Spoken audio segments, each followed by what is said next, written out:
Welcome to the very first episode of The Cost of Money, a show that actually looks into the literal cost of money as well as the abstract sacrifices that we live out day to day for the pursuit of money in our own private pursuit of happiness. I'm joined here by my co-host Ariel. Hello. And our guest of honor, Sharpan, aka the Grim Reaper, who's in all blacks because he feels that gloomy vibe. And in this inaugural episode, we wanted to both explore the eccentricities of this character Sharpan, this abstract person that is very foreign, wouldn't you say, Ariel? Yeah, 100%. Yeah. When did you know that he was not normal? Strange. That he might have been dropped?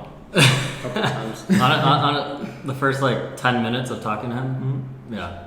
But through text, you can't really tell. That's true. You can't tell. He's a little more normal on text, but. Okay, you got a chance to get to know him via video for a long period. Yeah. Phone. Zoom calls. And then, what was it like to actually meet this character?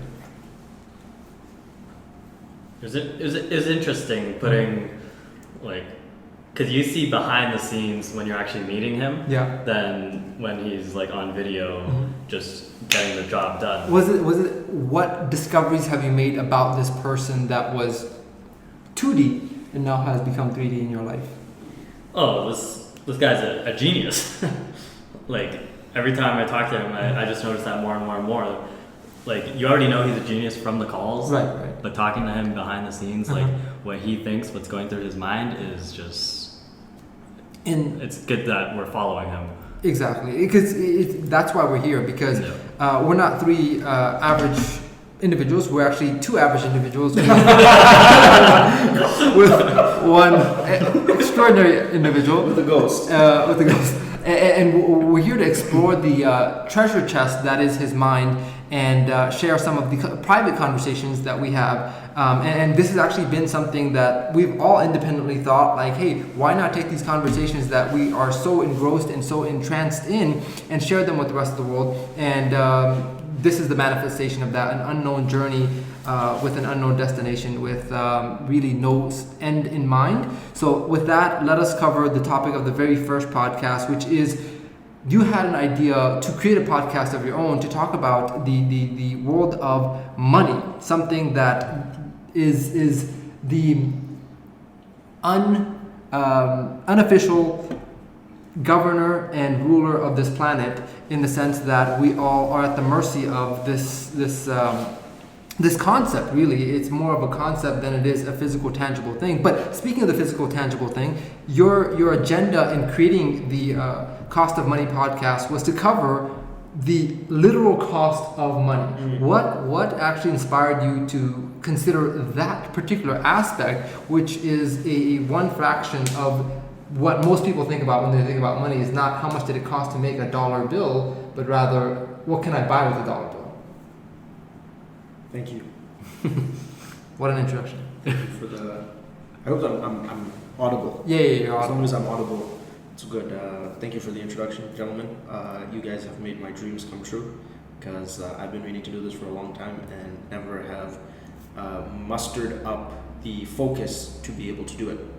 So the fact that you guys are dragging this to happen is admirable. And At 5:01 a.m. on a Sunday night, Monday morning. We are in IST. It is 5:01 a.m. and we are currently sitting in the Invest Studios trying to make sure that we get through this podcast, because we committed to doing the podcast. Yeah. So I want to thank you for that. No backing out. Say that again? No backing out. No backing out. No, it's like learning how to swim. And, truly, before you start, I think it's going to be therapeutic for you. Cathartic, Yeah. therapeutic, probably problematic for my career prospects. And I like being a ghost. I think it suits me well. I think people have made up Stories. legends. Legends. Myths, rumors, however you want to dice them. It's it builds on itself, and I think that compounded over time could have really interesting impact, negative or positive. But I wanted to take this podcast to explore the subconscious of this person who I don't understand really well. Wow.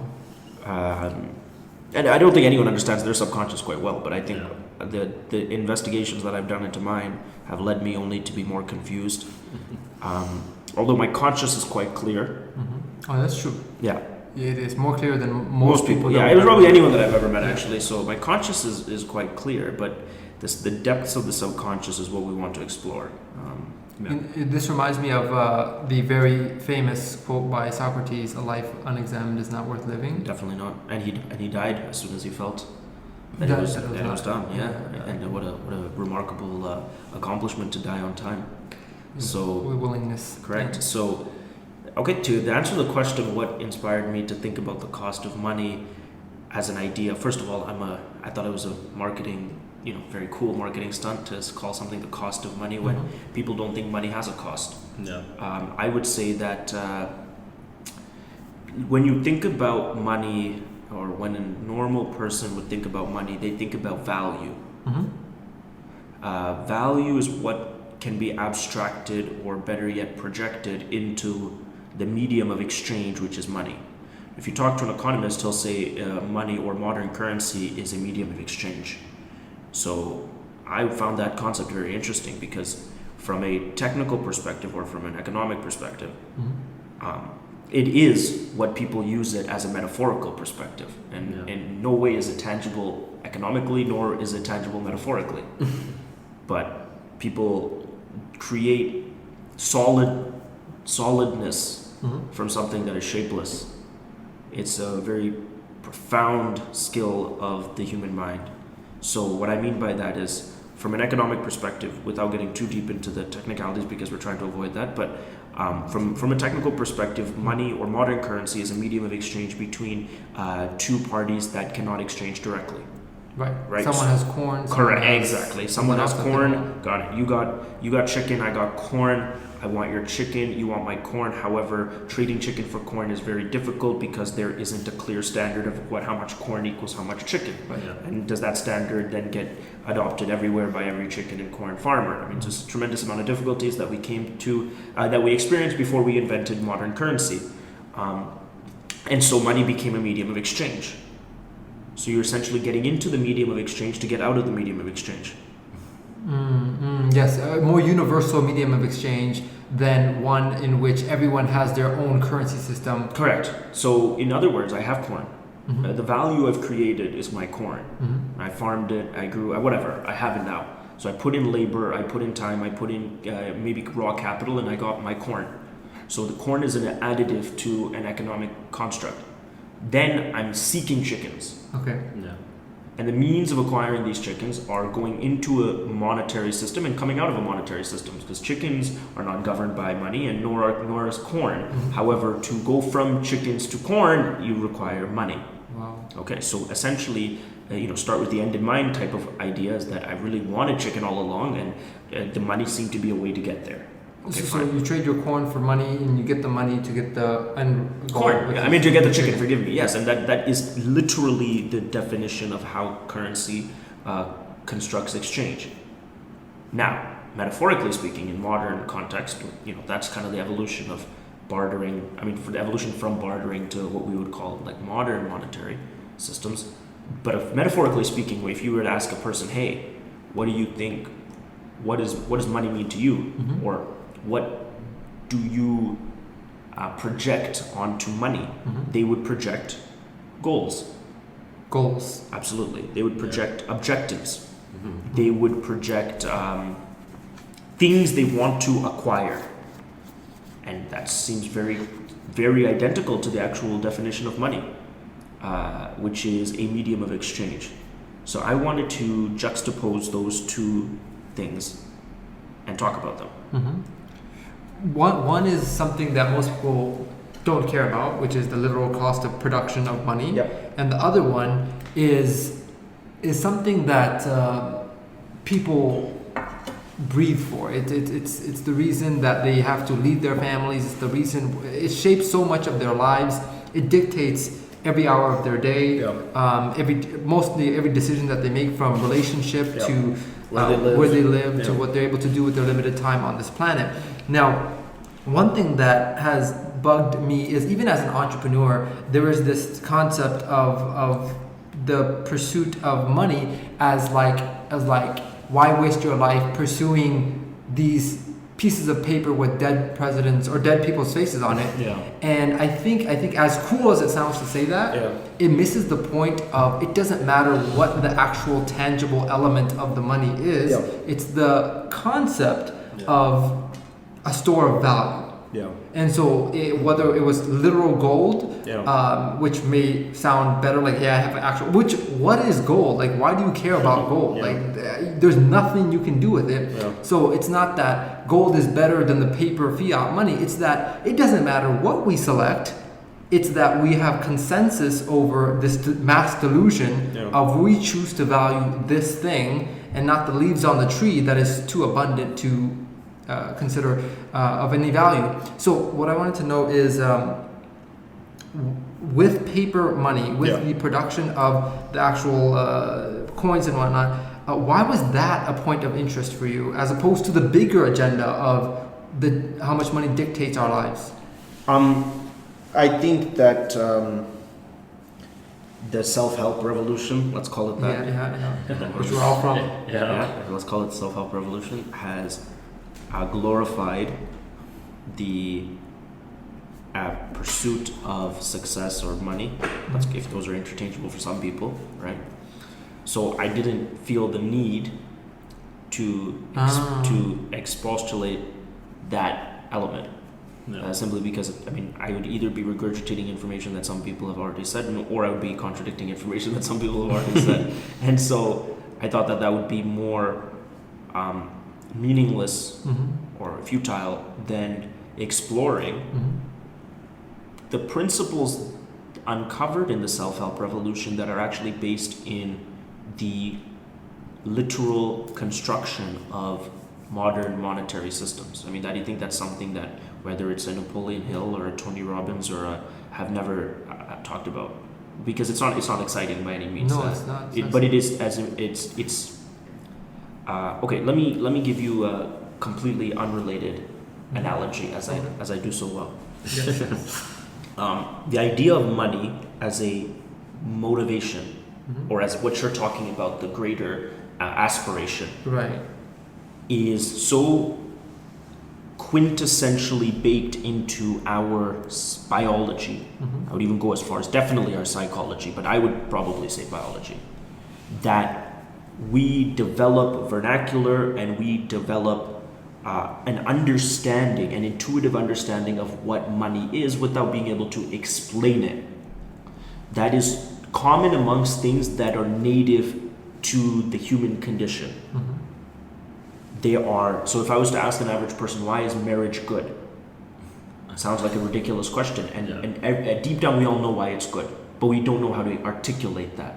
And we can debate on whether it's good or not, but I mean, most consensus would be that it's good. Yeah. But the point that I'm trying to make is that these universal axiomatic phrases that more people agree on, that more people disagree on, are understood but not articulated. Okay. Make sense? Yes. Okay.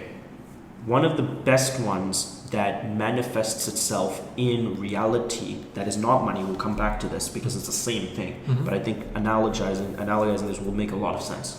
Okay. Before we were agrarian societies, we're going to talk a lot about this. The shift to agrarianism is actually a lot of the reason that money came about. But before we were agrarian, we were hunter-gatherers. Right. Okay. One of the first weapons that the hunter-gatherers, as a species, let's say, created was, do you guys know? Spear? Yes, a version of the spear, the bow and arrow. Oh, okay. Right, because a spear would require you to be close enough to the animal to the point where it's probably going to kill you. Yeah. So, I mean, they definitely had spears. There's no question about that, right? But pointy things that shoot, Yeah, okay. right? And obviously, We still have that. different civilizations had different versions of it and whatnot, right? So you can make a very good case that the first mechanism of accomplishing your objective, which is killing the animal, bringing the animal back to eat, or killing the animal so that your family is out of harm's way, Right. one of the two things, has to do with The bow and arrow, right? So what is the job of an archer, or I mean, that only they would have called it an archer, but you get my point. Someone operating a bow and arrow. What's the first thing he has to do? Make sure that his tools are sharp. Yeah, I mean, okay, no, he sees the animal. He's in battle. I mean, like he's in proximity. Yeah. The animal might not see him, but it will. I mean, as soon as he takes this first shot, clearly now it's game time. Yeah. So what does he do? What is the actual function of archery? To- What's the first thing you do? To track. And Yeah, you look, you find, okay, he's over there, the bear or whatever you're trying to kill is over there, and then you must pull back the bow and aim. Yeah. Aim. And aim. Okay, so you can make a very good argument, or lots of anthropologists have made a good argument that the function of aiming has become, or is, because of the fact that all of us did it, based in humanity now. Oh, aiming. Aiming. Goals. Exactly. So what a circuitous analogy. Well, I mean, that's actually, that's the analogy. It's the analogy to what we're talking about, but that's actually fact too. You know what I mean? Yeah. That was that's not it's not an analogy independently, but of course, You hit your relatively goals speaking, to it's an survive. analogy. But so aiming became human. It became almost revered and Oh, it's respected. the primal objective, Yeah. primal characteristic. No, but people in those hunter-gatherer societies who were aimers, good aimers. Yeah, well, you had to be. Yeah, or But that's all you were. Oh, okay. There was no farming. Yeah. You get my point? Yeah. So if you couldn't aim, you couldn't survive. Yes or no? No. I mean, very rarely are you going to kill an animal with their bare hands, Yeah. right? That didn't work out so well. That's why we invented tools, right? Yeah. So aiming, because so much of our history is based in archery, it became over dozens of generations, I mean, many generations, became baked into our psychology, and I would go as far as to say biology, but no question about psychology. So now when we look at aiming and goals, it is not just something that we do because we're a modern society looking to accomplish things. We do it because that's all we know how to do. We only know how to clarify, aim, and attack, or try to conquer. Yeah. Okay, fine. That's a mechanism. We can talk about many of these archetypes of where the function of evolution, both biologically, but in this case, kind of like the evolution of civilization, tied into many of the aspirational things that we take as aspiration are actually human. Okay, I would put money, language, aiming, religion, all in that basket in different verticals. We could explore them on different times, but coming back to money. Now, money is really when we experience the shift from a hunter-gatherer society to an agrarian society. Now, obviously, the invention of farming is probably maybe the most important invention of all time, but definitely had more to do with the way that our civilization looks today than anything else. I mean, the fact that we live close together is because we wanted to farm, and the fact that we needed to create cities is because we wanted to farm, and we needed fertilization and water systems because we needed to farm. Apart from that, if you're only caring about yourself and caring about today, i.e. hunter-gatherers, you don't need to build any of these constructions. In fact, the modern language is so proficient is definitely because we wanted to live together. Hunter-gatherers don't need to communicate very much at all. Actually, Sign language or at most. I mean, what's the necessity? You are not exchanging, right? exactly quiet when you're hunting. Quite quiet, yes. So now, as we're shifting into an agrarian society, and obviously different parts of the world shifted in at different times. We're talking, obviously 10,000 plus years ago. We're talking a long time ago. Now, what happened was the ability to diagnose value became clearer. Diagnose. Yes, okay. So before a man goes out, aims, kills, comes back, everyone that saw that happen or at least knows that he went and did that can diagnose, hey, he did that. Yeah. But they can't really diagnose much more. Yes or no? Right. Can they diagnose tremendous difference between him and the next guy that did that? Just seeing their No. kills. But if within the mechanism of their kill, you couldn't even diagnose too much. Right. So at the end of the day, the only thing that you diagnose is that the guy that didn't come back is now dead. Yes, right? Yeah. But everyone that came back is more or less the same. Right. Yeah. Because the diagnostics the instruments that society used to diagnose those performances Right. were not precise or very vague, actually, very dull. Okay, now we move towards agrarianism. And agrarianism, because it's highly productive compared to hunter-gathering, gave people incentive and the ability to say, well, you're a really good farmer. Yeah, yeah. And Ariel's farming the same thing, but he can't farm to save his life. Yes or no? It's mesmerizing that you and him are neighbors, but you're like producing tremendous more crops than him. And that is the inception of, I would say, social value creation. Because apart from the fact that now you have a lot more food than him, Yeah. you are now at the ability to trigger a self-fulfilling prophecy was conceived. I see. That I aim for something. And you're good at it. Yeah. Because as a hunter-gatherer, he goes, both of you go and kill, bring it back today. I have no chance of betting that you guys can do that tomorrow any better than anyone else. Oh, okay. It's a repeatable skill. It's a skill. It's an unrepeatable But yeah, the hunter-gatherer. any day you can go out and any day, no matter how great you are, you can get killed. Whereas in farming, it was advantageous for me observing you two to continue betting on you now, I see. which would invariably result in your success. Yeah, more. Way more. Unless I read some farming books. I mean, and he's now at a disadvantage. No matter what, he's at a tremendous disadvantage because you have been able to prove your capacity. Which. And the instruments of proving that are now sharp. Yeah. Okay. To illustrate those instruments, we created money. To say that Sal is a good farmer compared to Ariel, before even the necessity to exchange corn and we became so specialized of an economy, I'm just saying the ability for me to, as a viewer, as an observer, to say that Sal is a good farmer because he produces more crops compared to Ariel, had to manifest itself in something that we all agreed upon. Which is the value. Early forms of money, coins and what, like shells and things that were scarce. So now, not only did you have more food, and your family was more living in more luxury than the farmer who's not efficient, you had tremendous amount of market validation from people considering you to be good at your job. That is more important than the actual fact that you've created so much food. Wow.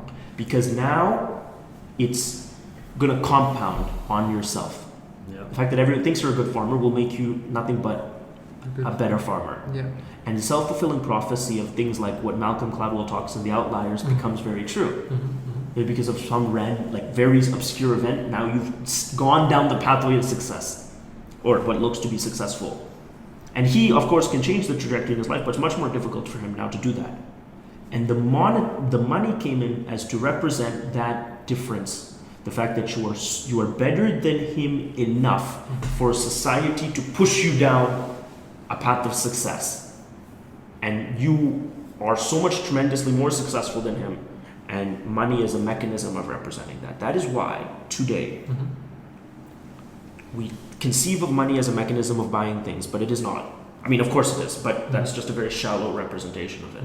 What it really is it's the singular instrument of proving what your value is to everyone, which is very important to you. And it goes back thousands of years, and it is embedded into your neural pathways that my stature, I can't even say contribution, but my ability, my aptitude is baked into the concept of social validation in the form of money. And so it's very important that we take into consideration what the evolution of that social construct is, because money is a social construct, obviously. Yeah. But the way that it evolved has so much to do with the human condition, as I just described. And that was just the earliest form of money, when we're shifting into agrarianism, and then we got into exchange and complex economies and XYZ. So I'm fascinated much more by how biology and psychology and sociometry shaped hard currency than I am the other way around, because I have very clear understandings that we made money.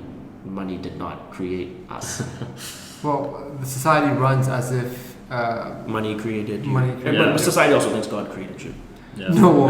Before we get Different discussion. Different podcast. Different podcast. Before we go down that road, slippery slope, I do want to get a perspective of someone that could represent the evolution of an individual in their awareness of money, in their coming to understanding the global impact that money has on humanity, and going from maybe someone that was in the traditional path of just becoming one who operates within the system of monetary pursuits, and stepping out and viewing it from now a perspective of, wait a second, money is not as dictatorial as it may be, because I have much more control over this element which most people are at the mercy of. So, Ariel, I wanted to know, were you always entrepreneurial, or did you wake up to understand, hey, money is not something that I have to be at in the enslavement of? There's a quote that was in the book of Money, Master of the Game by Tony Robbins that says, money is a great servant, but Horrible master. Horrible master. Yeah. So was there ever a awakening point? Because I remember my awakening point very clearly. I don't know if you were ever born to be ever awake. You might have always been. I might Woke. be sleeping. I You might still be sleeping. I might, as I deal with humanity, fall more into a deep trance. Oh, wow. Maybe we Deeper were all trance. born. Maybe we were all born quite awake. Wow. I'm not even trying to be philosophical. I'm just saying, it's like, That's- what makes it so legitimate that you seek awake, like you are getting more awake? If I think, if anything, you're being put to sleep. Yeah, tweet that. Yes. So I wish I had a Twitter. Someone should manage my Twitter. No, should get to this is what's happening with our people in power. You know, they're having way too much. Me on Twitter? Oh man. No. tell them 1600 Pennsylvania Avenue. I'm coming. I'm coming. So Ariel, Yeah. was there ever a turning of your mentality from being in the enslavement category of which is mass majority of the world, to now saying, I'm going to make money a slave and Tool. then become the master, a tool, Yeah. which, yeah, Funny enough, Um, that's what we use to conquer. tools. Yeah. I want to say that I found out like the entrepreneurship side of me very young, and Very the good. like real turning point for me of understanding how I was going to do it, or the process of which I was going to do it, is when I watched The Wolf of Wall Street. That's when I'm like, investing. And that's what really like brought me into this world, because I've always been entrepreneurship. I saw my mom do network marketing. My mom always doing these different industries. To master money. Yeah, real estate, insurance, network marketing, all these type of things. So I was exposed to it very young. Very fortunate. But the real turning point for me was when I watched that movie, and I was like, okay, investing. How can I invest? How can I get into it? And as you yeah. Before we dive into what that resulted in, what about that movie? Was there a particular scene? Was there a particular feeling? What about that triggered, hey, like, I want this in my life? There is just seeing the Freedom? freedom. It was freedom, because I myself Grim Reaper chocolate. I love chocolate. I myself have never wanted to work a job, but I didn't know how to not work a job until I saw really the behind the scenes of investing. And I know that's not the best representation of it, but it's still like a look into it, and that's what I think like really showed me. So from that point, how did you shape your decision making from such a now more vivid view of what life could be like? Not saying that that's the life that you wanted of Jordan Belfort. Once I watched that movie, I started just Google, YouTube, how to invest, what to invest in, and I was always doing that for several years. I forgot when it came out. I don't know what year it came out, but I was very young, and I always was wanting to know how to invest. And it wasn't until network marketing that I actually learned how to invest, and that's when my life really took off. Wow. So you were lit up and you were seeking a pathway in which Yeah. you could actually get to those. And like I was saying, Sharpan, like that is predominantly what the world is interested in. And we want to dive into the mass majority of listeners who are in Ariel's scenario, because most likely you are much more awake than the common sheeple who is at the mercy of money. I remember when I was working it wasn't a 9 to 5, it was actually more of a 10:30 p.m. to a graveyard shift to 8 a.m. Eastern Standard Time. Yeah, Eastern Standard Time. The only time zone that exists. I don't know that there's I don't know what the time zone is. Yeah. Just Eastern. I remember when employees would come in, they wouldn't talk to anyone, run to the punching in, Yeah. and then once they're on the clock, at the mercy of the clock, the Yeah. mass the enslavement of the clock. And I think, Ariel, you woke up to that much sooner than most of us. Yeah, at 14, I had a factory job. Holy moly, you had a job at 14? Yeah, And when and was your first job? I always When was your first job? When I was in high school, maybe 15, 17. 16. Yeah, yeah. Yeah, no, it's factory job. and I was in paper, but like still I hated that. Oh, so the sooner you get to hate it and start seeking a pathway, Yeah. the better. So, Sharpan, what exactly would you say to the other side? Well, let's cover the actual side that spawned this name of the cost of money, which is the production of fiat currency. Yeah. And then we'll dive into the Ariel side, the mass majority of actual practical topics of what are the intangible costs of money that we give up every single day, whether it's time with our family members, whether it's our health, whether it's leisurely time or sleep or whatever those things that we sacrifice for the pursuit of a Wolf of Wall Street life. So the practical and the actual cost of money.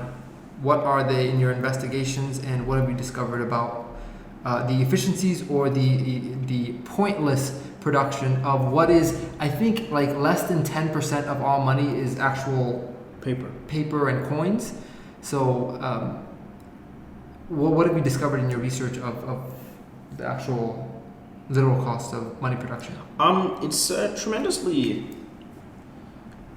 time consuming, more than like costing the government money to make money. Yeah. It's very time consuming.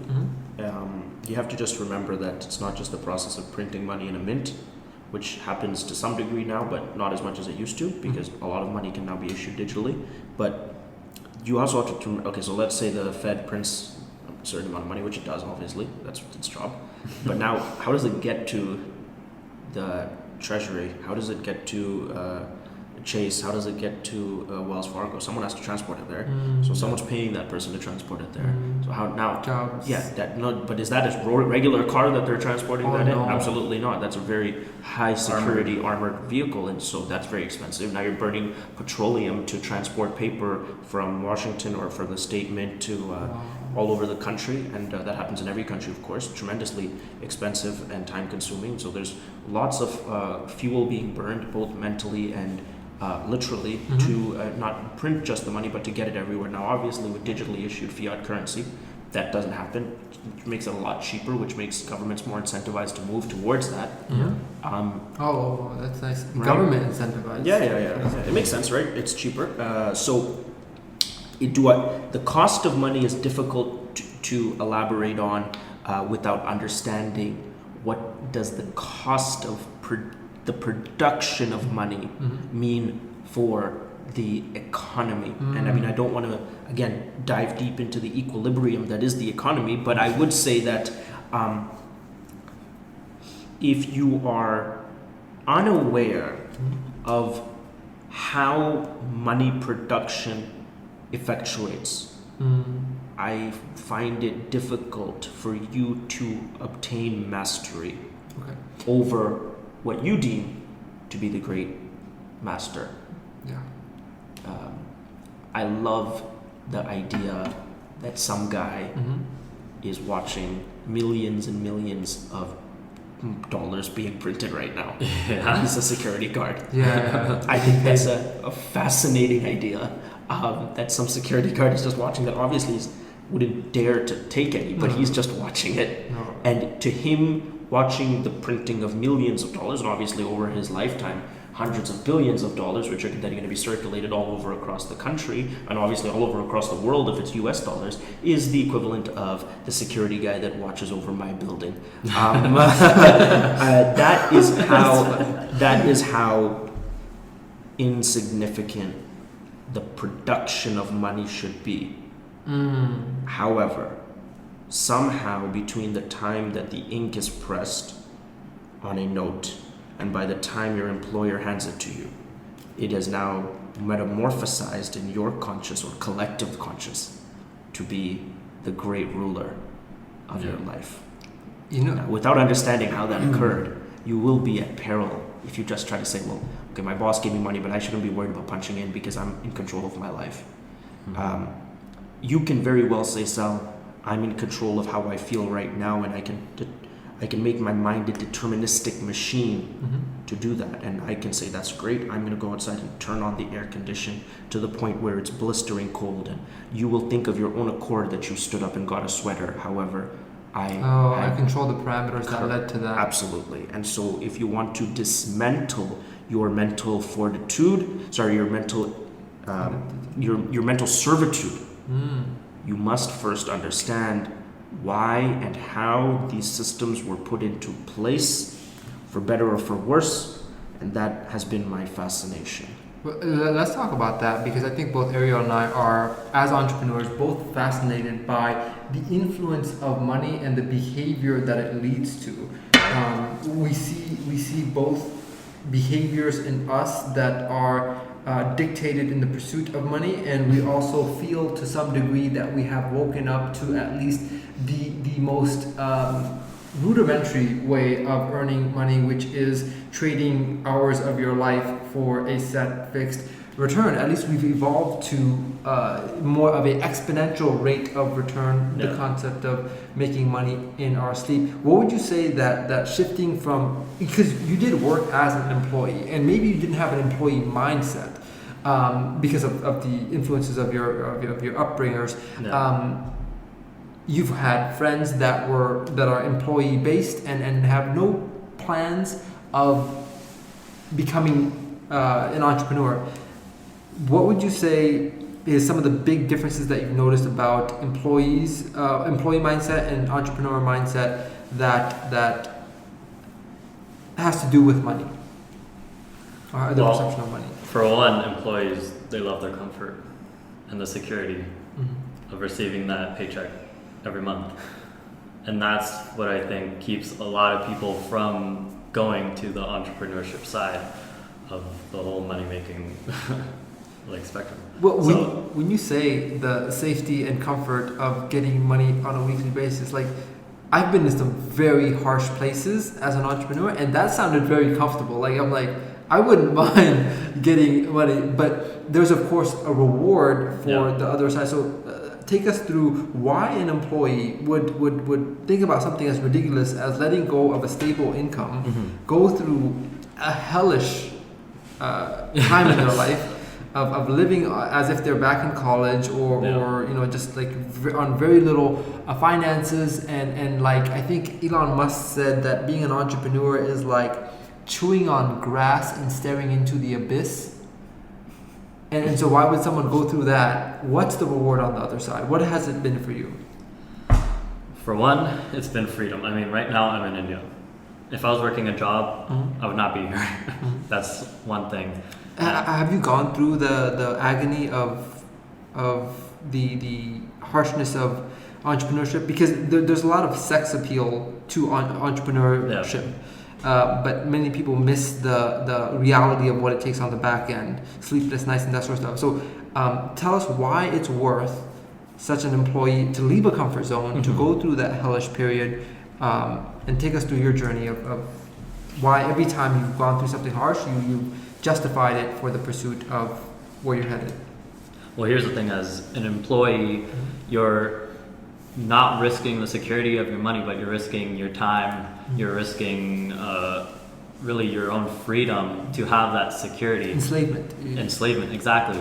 But as an entrepreneur, you're risking maybe 2, 3, up to 5 years, maybe a couple more of harsh conditions like no sleep, very little money, and just people not believing you and stuff like that. But not having friends. Not having friends, yeah. I cut off 95% of the people I used to talk to because they weren't the same mindset, same frequency, and that was bringing me down. So when you go to the entrepreneurship side, you're risking the initial couple of years to now be free for the rest of your life. There's a quote that best captures that. Do you remember what that was? Work like no one else. Work for a few years like no one else would, Well, so that you can. I know the quote. I just don't want to say it. Okay, well, why? You have a biasness towards the reality of that? Because it's basically the pursuit. It's like the mentality of a diet and not a lifestyle change. It's basically, I'm doing this for a short period of time as a means to an end, and not because this is what my life is, and this is because that sounds like a Shark Tank thing. Why would you stop being you after it's like? It's like saving sex for your old age. Yeah. So in your case, how do you view the whole somehow self-improvement has gotten very interlinked with the pursuit of entrepreneurship, and which makes no sense. Which it really doesn't. Why can't I improve myself because I guess it ties into. Can you improve yourself without being without being an entrepreneur as an employee? I think many people would frown upon that. Like, yeah, of course you can. I mean, first you of all, can, but it's. Let me go against everything that you guys have said, and that maybe you've ever learned, or that everyone on this call that's a self-help bug. Oh damn! It's taking on an industry now. I'm also taking on the network marketing industry. Oh no! 2 industries that I love, by the way. Oh, yeah. Well, networking and self-help. But let me explain something to you. Okay, there's nothing remotely interesting about being an entrepreneur. There's nothing remotely fulfilling about being an entrepreneur that you couldn't find being an employee. An employee is nothing but someone who wholesales their time. An entrepreneur is nothing but someone who retails other people's time. That's it. That is the only distinction. You as an entrepreneur are nothing much more than someone who, correct? Am I right or wrong, right? Yeah. Correct. If I'm an entrepreneur, I buy t-shirts for $4 at wholesale price and I sell them for $6. If I'm a labor entrepreneur, I buy time of employees for $15 an hour and I monetize it at $30. Oh, I see. And as an employee, I'm still just selling my time. As an entrepreneur, you're selling other people's time. I guess you have the benefit of leverage, and I understand the power of that. Yeah. So, but there's nothing spectacular. I don't think so. In terms of the idea that you're going to work for a couple of years and then not work, or I mean, I don't know. I'm not saying that. No, I know that's all you're saying. I'm tackling the root, the quote. I'm tackling the quote, right? I'm not tackling your statement. I think that you guys, or many people watching this, are seeking further specification on quotes like that. Yeah. So that's what I'm saying. I think it's a quote that should be said because it challenges the meta status quo, right? But it's not a quote that should be abided by, in my opinion. I see. Right? So, to be very clear. So, it goes in contrary to the other more status quo quote, which is trade 40 years of your life, 40 hours a week. Which is also ridiculous. That's absurd. So, that's a better, the quote that we mentioned previously is better in contrast to that, but you're saying even that quote is not something that a true entrepreneurs. No, it has nothing to do with entrepreneur. Okay. I don't know. I don't even understand is an entrepreneur someone who starts their own business? Is that the definition of an entrepreneur? Well, how would you define it, Ariel? Someone who doesn't work for someone else. Okay, fine. So let's say that. Unfortunately, based on my experience, I have the day I stopped working for someone else, I started working for my customers. Yeah. Wow. So Yeah. you're still You're still working. Man, my customers are way worse than the ones that I've ever had. right? Customer, at least your boss has sympathy. Yeah, A morsel of sympathy at least. I've never had a customer have sympathy for me. It's not even the thing is, you have a boss, you have hundreds. Thousands of bosses. Yes, Yeah. correct. People that have no sympathy, that are completely ruthless, that are not governed by HR manuals. These are customers. They're not satisfied with your performance under any circumstance. That are continuously comparing you to your competitor. I mean, it's not. That's It's horrible. yeah. Why would you want that? Yeah, If I'm a gonna boss- go get a job. If a boss treated you like customers treat entrepreneurs, then that boss would be severely reprimanded by any formal union or whatever regulates them in that specific jurisdiction. So let's start with that fact, okay? My friend Mustafa, who me and him have started a very interesting company together, had said that, you know what, when I used to work for someone, I used to use the bathroom freely. And whenever I started my own business, I can't take a piss without closing my store. And that is the reality of the situation. So that let's just lay that out there. The glamour about being an entrepreneur is absurd. Now, why do you do it, or what is it? Some great seek, some sense of liberation? Let's say. I would say not. The format to financial freedom, I can diagnose on this call in 10 minutes. Not 10 minutes. I need 65 seconds to show you how to achieve financial freedom. It has nothing to do with me. I would absolutely never trust myself with providing financial freedom for anyone else. But that, and so if your goal is to become relaxed in the realm of money, being an entrepreneur is the dumbest thing I've ever heard in my life. Being an employee is pretty dumb as well, with that concept, because financial. I don't want to use the other F word because I hate that word so much. Yeah. But financial, Yeah. financial peace. Peace, okay. Okay, financial peace is not something that is predicated too much on skill, nor is it predicated too much on some ingenious decision making. It's predicated much more on spending patterns and how young you start investing. Right, much more than anything else. Right, so we can talk about that. Practically speaking, I can show you how to become financially free in a couple of years with not being an entrepreneur, not being an employee, to be honest. So that it not taking much risk. So, but that's different. What we're not talking about is like a paradigm shift. We're talking about what makes someone feel free. Yeah. Whether they are free or not is to be seen, but what makes someone feel free. I will tell you, coming back to my original point here, that by virtue we are farmers. That is what built our world. And a farmer is someone whose performance is easily auditable. Yep. And that is what we crave. Maybe not because it's the best, but that's what our society is used to for the better half of millennia. I mean, not better half of millennia, multiple millennia. So the reason entrepreneurship is fulfilling, if you will call it that, is because it gives you the opportunity to express your aptitude much better than an employee could express their aptitude within the confines of a corporation. That's very true. Because in there you're not using.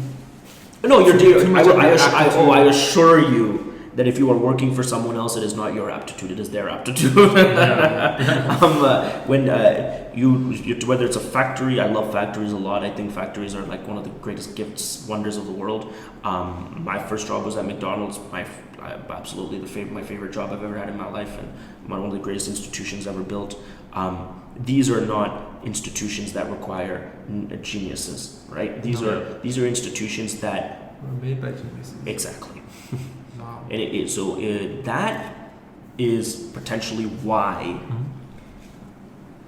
it's so sexy to seek entrepreneurship, because It's not the money, it's the expression of it's the success or failure. I'll live with it. Yeah. If my crops die, I'm a farmer. I'll live with it. We'll starve. It's my farm. That's so interesting. Would you agree, Ariel, that if one is like a sharp pen, and especially with the philosophy that he just said, which is completely taking out the factor of the monetary value of what you have in your bank or the income stream that you're producing, and are in more of a creative state of let me express my intellect, my ability to shape my environment, my reality, and that sort of stuff, that the ongoing pursuit of that actually defies and eradicates the quote of work relentlessly for a few years so you can live unlike the other people, because you have people like Elon Musk Yeah. that for some idiotic reason he Still gets up. still outworks 99% of humanity. And it still gets up, period. I still don't know how. Yeah, I still don't know why. So, would you say that someone like that would, or the mentality of that, would be a better approach in the field of entrepreneurship as opposed to the Instagram drooling facade of Just working a few years. just working a few years, but with an end in mind, with a lay on the beach, laptop lifestyle sort of end in mind. Yeah. Or this, what Sharpan mentioned, the expression of one's intellect and creativity. Yeah, I totally believe that way of looking at entrepreneurship is way better, Why is that? because it's because I also have, like Sherpan, an addiction for working, and I don't know, even if I have millions and millions and billions of dollars sitting in my bank, I don't know what I'm gonna do if I retire. Oh yeah. Like what am I gonna do? Yeah. So working is always gonna be something that I like. Yeah, Go ahead. because I don't even know how to describe it. Is it the word working? Because working has been so contaminated with Yeah. with being looked down upon Yeah.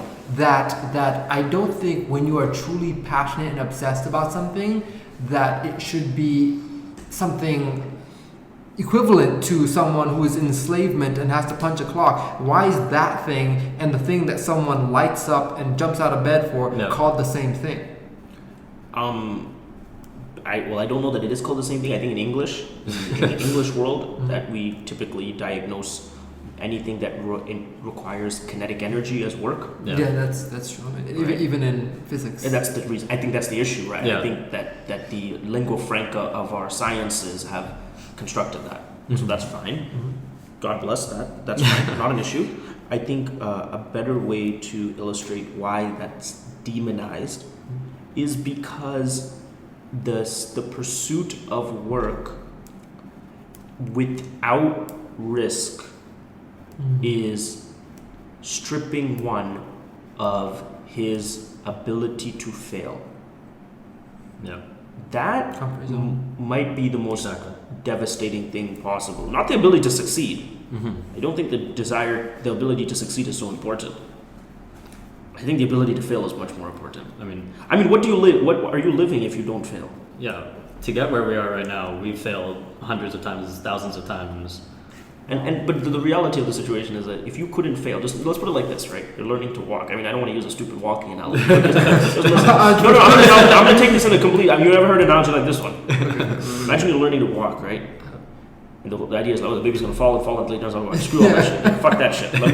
Let me explain what you think is happening when it comes to not being able to feel. It's like your parents never actually let you go and you're walking, but like your parents are holding your hands the entire time, and you're like 8 years old now. We're like riding a bike and they're holding your Yeah, it's handlebar. absurd. You know that you're being conned, Yeah.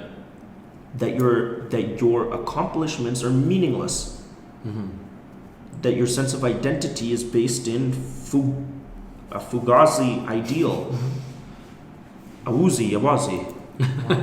There's a connection between the comfort that Ariel mentioned, the almost risk of not being able to fail, That's a tremendous risk. and the third part that I'll add, which is if you cannot fail, you cannot grow. Exactly. And if our human physiology and anatomy was stunted from growth, we would see that as an abnormality and a disorder to be treated. But we seem to operate in a society in which the objective is to get a set of skill in the institution of education and stunt the ability for you to grow in ways that best express your individualism and what you have to offer in a confinement of do not take risks. Taking risks and being there's a funny joke in the medical field because I come from the medical field, which is this is a funny joke. Let me see if you guys can get this. What do you call creativity in the medical field? A unemployed doctor. Yes, so but not just an unemployed doctor, a lawsuit. Oh yes, there we go. So it's worse than an unemployed doctor. It's someone who's on the other end of a case. So what that does in terms of, I think the reason why we pursue entrepreneurship is innate more than the modern day sex appeal to it, which is quite recent, right? That's like 4 years old. It's like, yes, it's so recent. Yeah, that's like 4 years old. It's like the Wolf of Wall Street. Yeah, I honestly think it has to have been after Wolf of Wall Street. And I'm not saying that because of Wolf of Wall Street. I'm saying that's a good timestamp. Yeah. I think what's that movie came out in 2014?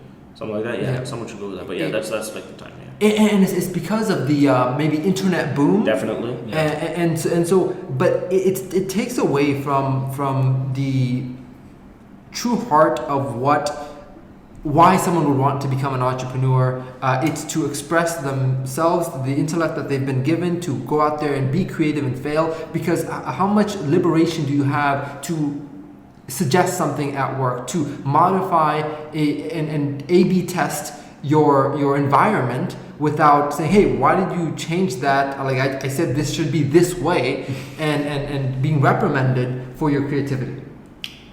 Yeah, I mean, I just still don't understand what an entrepreneur is. And Would you describe yourself? No, absolutely. What are you? What are you? what am I? What? That's an What do you classify? what's my occupation? Yeah. Because if you ask me what am I can give you a different answer. No. Let's not. Let's not go down that road Yeah, right now. but, what's my occupation? Like what do you actually when I tell people, or what I would actually answer? What do you do I believe? sleep? What do I sleep at night thinking? Yeah. Yeah. Okay. Honestly, I don't think about it. You know, I was gonna say, I'll give does you- it need a label? Like, See, why is your life so miserable that you're an entrepreneur or you're an employee? Like what I find the concept of life to be one filled with tremendous amount of untapped potential, and within confronting that potentiality, I find satisfaction. Right? And I don't want to make it too ephemeral. I would like to answer your question practically, but I think it just doesn't deserve a practical answer. I think it's more like it's when you wake up in the morning and you must call yourself an engineer, a plumber, an entrepreneur. First of all, I don't think entrepreneur is anything better than those positions. Let me just be clear on that, right? So let's be straight up on that front. But more importantly, sorry about that. More importantly, you be so sad that you must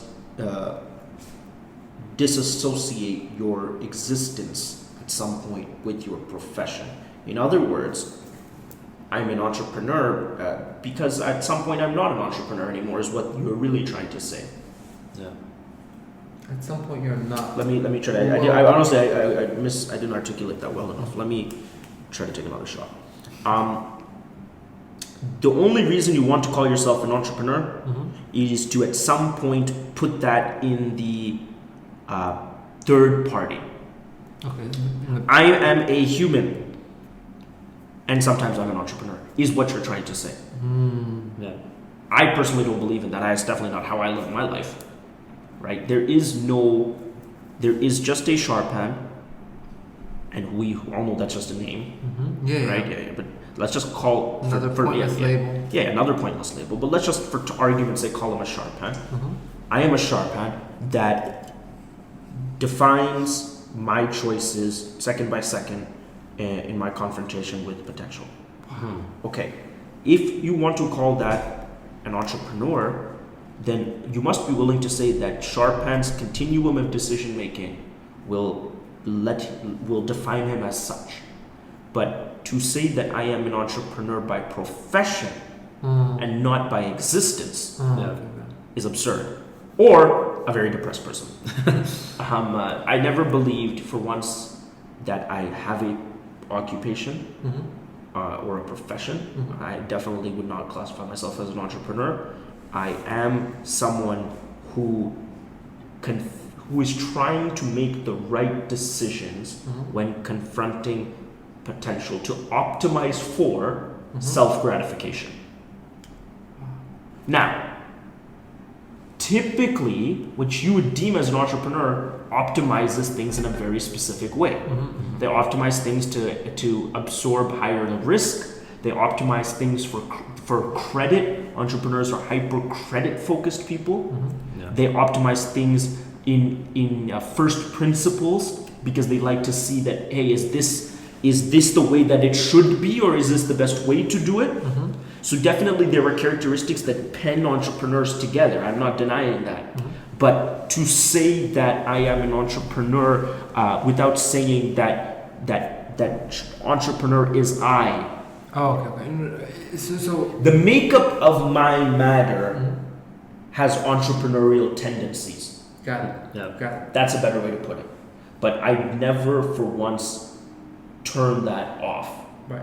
And not from a time perspective, but even in a day perspective. The fact that when I go to take a piss Mhm. in a urinal, wonder why don't we transform this energy from my urine into electricity, Mhm. is the same person Mm. that looks at like a global exchange or something and tries to improve it. That is not something that I do for money, nor is it something I can even control. It's your I nature. actually wish sometimes I could turn it off, and it is impossible. Yeah. Wow. So, and I think to some degree, successful doctors, successful engineers, successful anyone would define themselves not as someone who is pursuing a profession, but that profession has pursued them, and that unfortunately they make all decisions in life like an engineer. Wow. And so the reality of the situation is, yes, I definitely have the temperament of an entrepreneur. Some people have the temperament of a lawyer. Mhm. But I would never for one day call someone a lawyer. I would have to call them lawyer. Mm. Right? Form of identity. It is the fact that you think it's something you try on Yeah. or that you are for a certain period of time is absurd. I would really, I You think, either are or you're not. I mean, and forever. Yeah. Yeah. It's there are some things that are quite objective, right? Your height, your weight, these are objective, like let's say observations. To me, temperament is no different, and my temperament inclines entrepreneurial activities, and some people's temperament inclines the ability to climb mountains or whatnot. Yeah. And I think that nobody's temperament Mhm. inclines them to not take risks. So that is why people admire entrepreneurs. The bravery, Yeah, they are somewhat more willing to live with the what do you call it, the clashback when you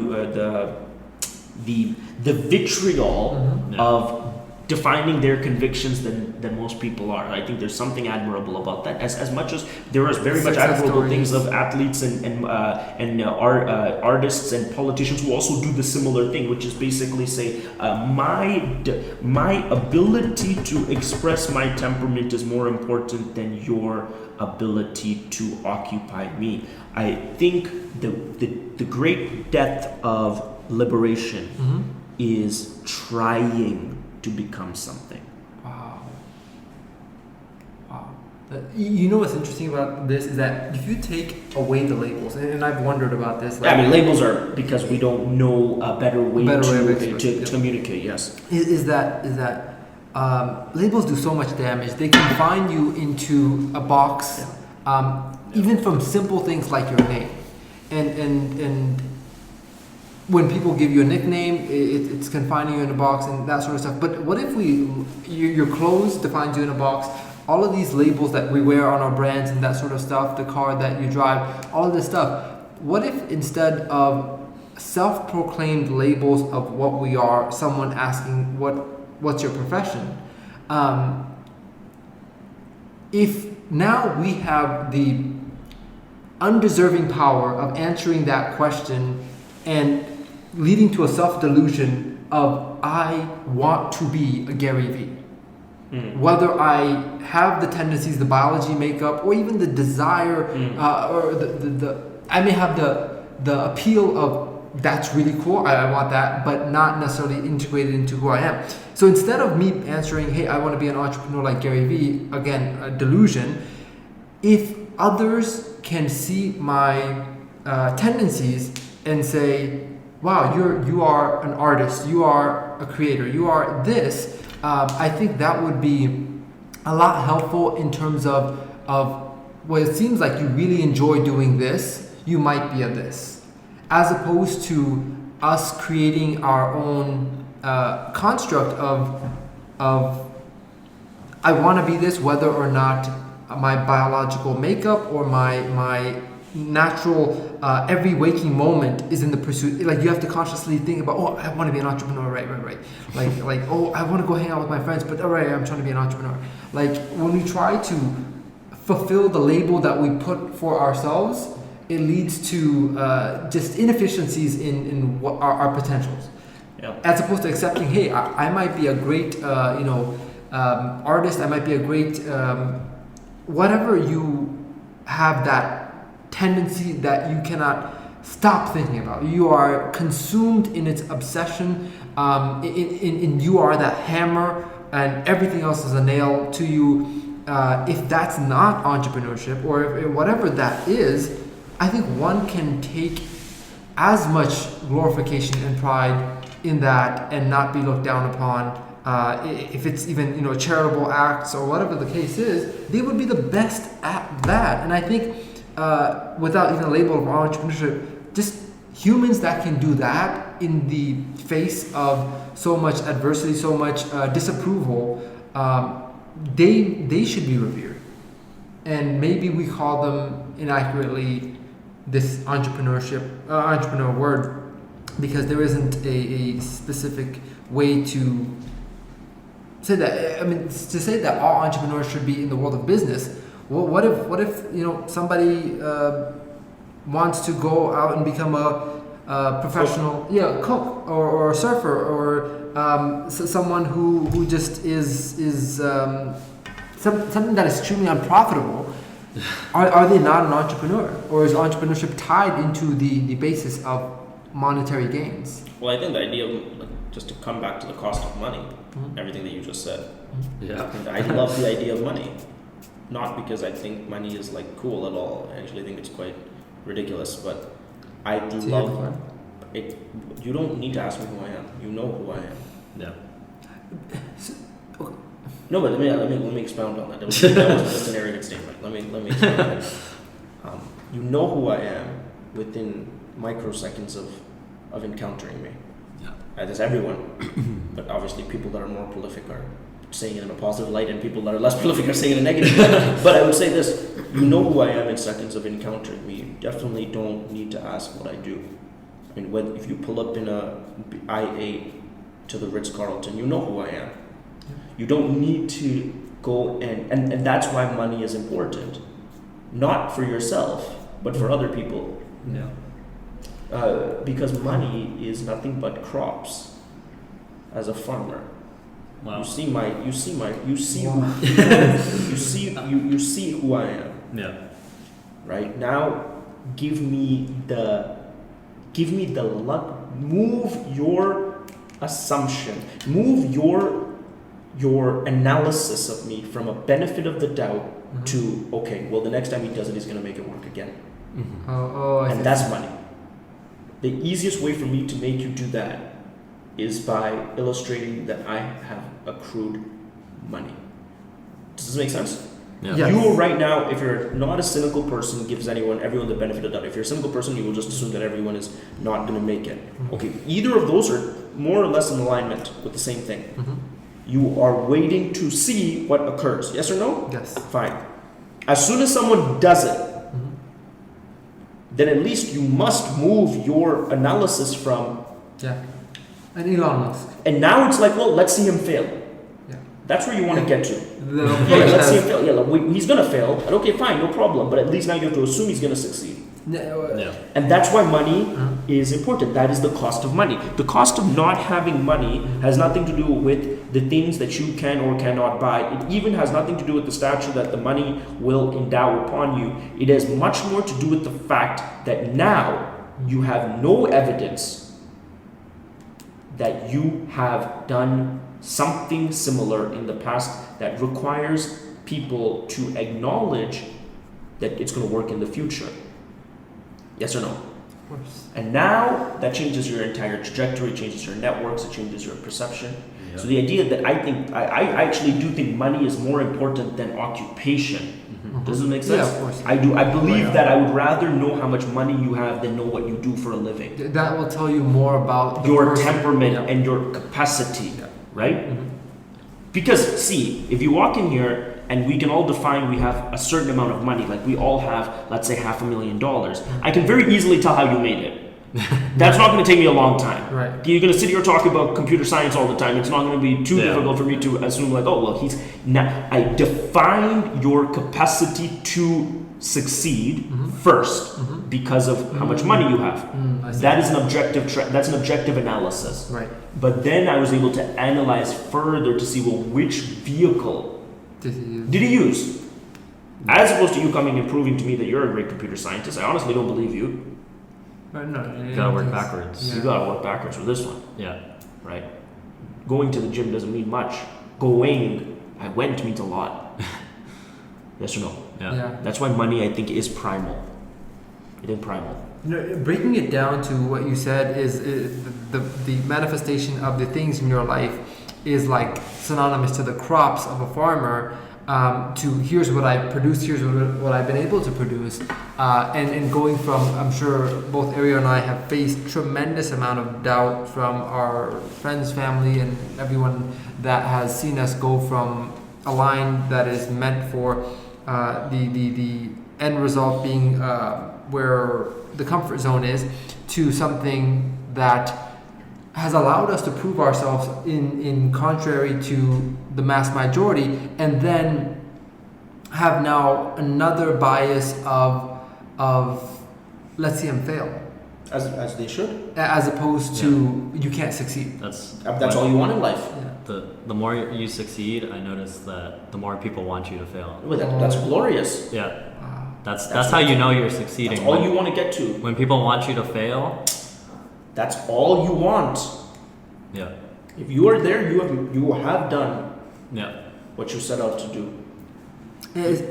And we'll in the brief final section of this, we'll cover the other side of the cost of money, which is in the pursuit of the exploration of one's creativity and intellect and expression of value. What do you find is reasonable sacrifices? What do you find is not worth sacrificing? And is there a balance or harmony between one's profession, if there is such a thing, which he's shaking his head, indicating that that's some made-up stuff, and the rest of life? Because even in entrepreneurship, there is the work-life balance, which, according to you, why is there a separation between who you are in the work category and who you are in the life category? Is unified. So what is what are the cost of money in the intangibles of someone who is I mean, tangibles, no? no, intangibles, Intangibles, yeah, okay. time, energy, relationships, all of that stuff. What is worth those sacrifices and what is not worth? Well, money's not worth shit. I mean, if you're doing anything just for the accruement of... No. If you think it's... Like, that's why I wanted to... We spent the first whatever amount of time defining the fact that this has nothing to do with money. Right, Yeah. the It value also- system. Okay, perfect. It has nothing to do with accruing things. Yeah. It's ridiculous. Does this make sense? Yeah. So let's be clear here when we say what the objective is. The objective is as simple. I loved. If you want to practicalize it, well, you did on that last sentence. That should be the fucking the name of this video. How do you go from reasonable doubt to when is he gonna fail? That is money. Yeah. You are only searching for money to obtain that. Yes or no? Oh yeah. I mean, you think about it, like let people think about it a long enough time. Yes. I have no money means, boss, you've never succeeded. You look like a failure. You clearly have no track record. Yeah. Wow. So That's you your will track- fail. I will assume you're going to fail until you prove me otherwise. Someone that has money, okay, somehow this prick succeeded. Yeah. Now let's watch him fail. That is it. But that difference, that tiny little shift, is all that we desire. Yep.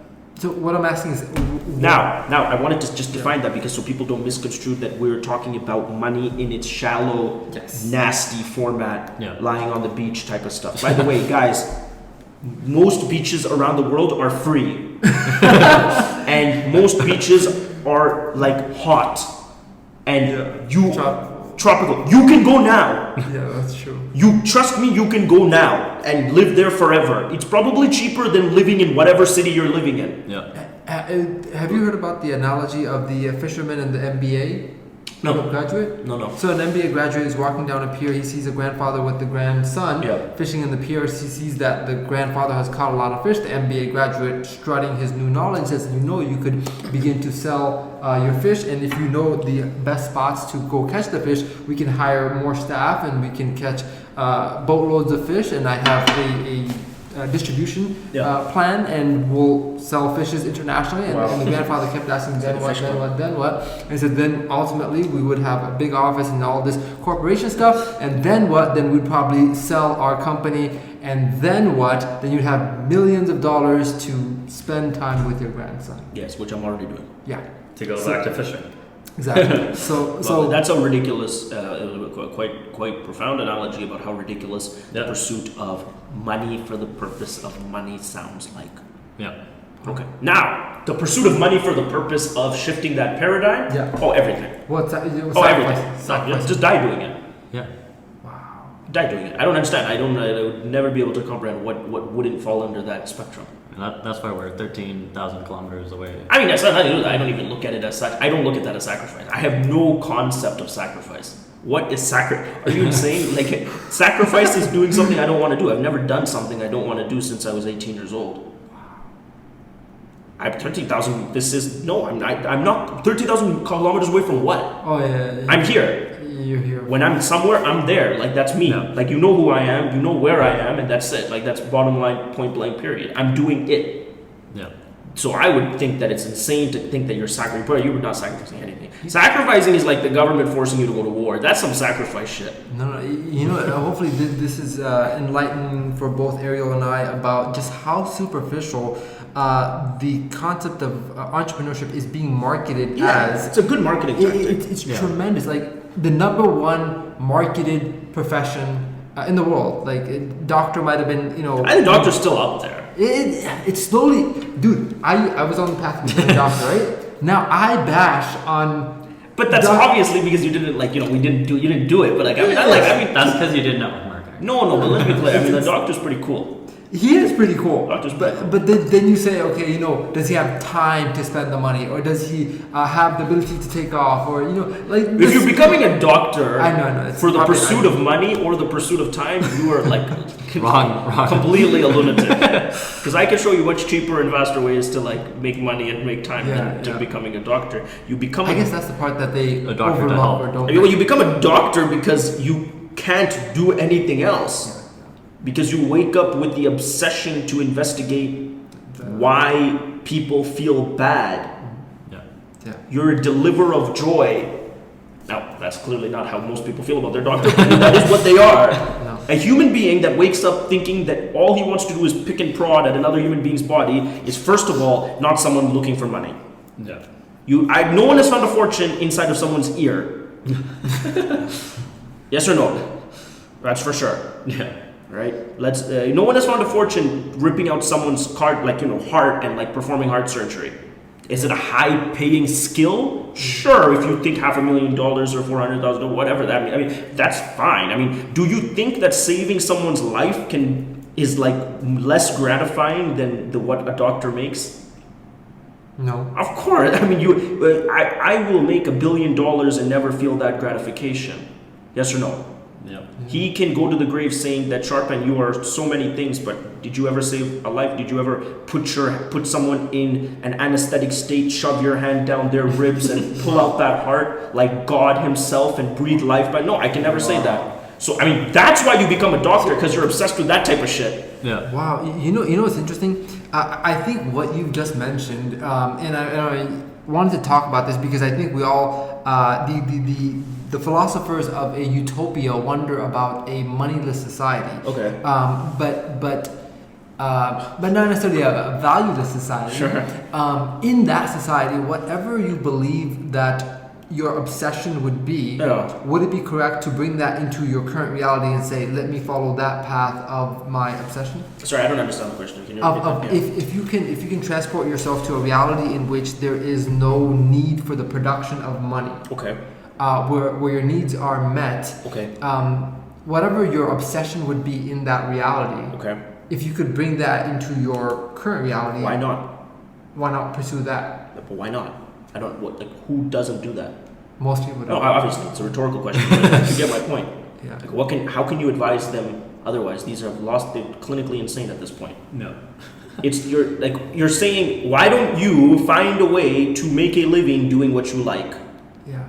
Sounds like rocket science.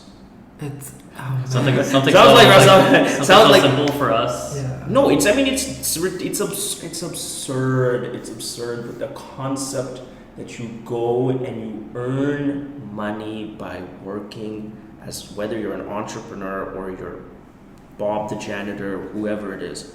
Absurd. You go and be a janitor because you are a janitor by virtue. Beavers build dams. Beavers are considered to be very hardworking, right? Yeah. As an analogy. Yeah. Beavers build dams not because they're hardworking, Because that's what beavers do. wow. And Sharpan does this because Sharpan, this is what he does. You know, So when do you feel like, when do you think that you find out what you truly are? Like, as a kid, I think you find out young. I think you know what shit pisses you off, like really young. I think you know what makes you. I look at it like this, right? Because this may be a great way to end it, and also a great answer to your question. Yeah. You write out a spectrum. I give this analogy a lot. I used to give it a lot when I used to be more motivational. Now I'm much more pessimistic. But when I was motivational, okay, you know, in these movies, you always have people hanging off cliffs. Yeah. It's like somehow you get pushed off a cliff, right? Yeah. Now you're hanging for your life, and the guy that pushed you off walks away because he knows that either you're gonna die or whatnot, right? Right. Yeah. So he's all happy. He thinks you're as good as dead. Well, if you're not dead, he doesn't really care. You're as good as dead, Yeah. right? So now you're hanging off a cliff, and you're like, shit, man, like. Fuck, am I gonna get off this cliff? And like that's obviously when your hands start slipping, right? Right. You've seen, everyone knows this, right? Yes. Okay, so now you start thinking, you're like, shit, okay, what am I gonna get rid of? Because man, I'm mad heavy, right? Like, so you're wearing a backpack. So what's the first thing you do? Yeah. You drop that backpack. Perfect. That is the first element of quote unquote sacrifice that all these people say they perform. Yeah. Sacrifice. Yes. Now you're dropping off the cliff of life. You're realizing that I need to be an entrepreneur. I don't even want to use that word, but I need to be the best doctor I can be. I need to empower myself. So I must sacrifice, right? Right. It's a ridiculous idea of sacrifice. I'm going to show you how stupid it sounds, right? Right. So just like the guy falling off a cliff, you say, no, you know what? I'm going to drop my bag. Because if I drop my bag, the chances of survival increase. Right. If I sacrifice XYZ, the chances of success increase. That's what you're saying. Right. Okay. Yeah. All right, so you drop your bag. Let's make an analogy of that in the spectrum of success. So you've been liberated somehow. You went to Wolf of the Matrix. you went to Wolf of Wall Street, and now you're liberated. Like you have something sparked you. Yeah. Okay, so you're sitting there. Young Ariel is sitting there. He's like okay, clearly there's more to life. Yeah. Now I don't know much about what that is, but there's some shit here that I clearly don't know. But what I do know is that it's going to require quote unquote sacrifice, which is a bunch of baloney. But let me try to explore it. Yeah. So first, Ariel sits there. He makes a list of things that he cares about, right? And on this list, there's everything you can imagine. And this list is not even trichotomized. It's like a tricolon of things going from easiest to give up to hardest to give up. Okay. Okay. So I'm gonna just make the two spectrums of the list. You put everything else in. So the first thing is the easiest thing for him to give up is Big Macs.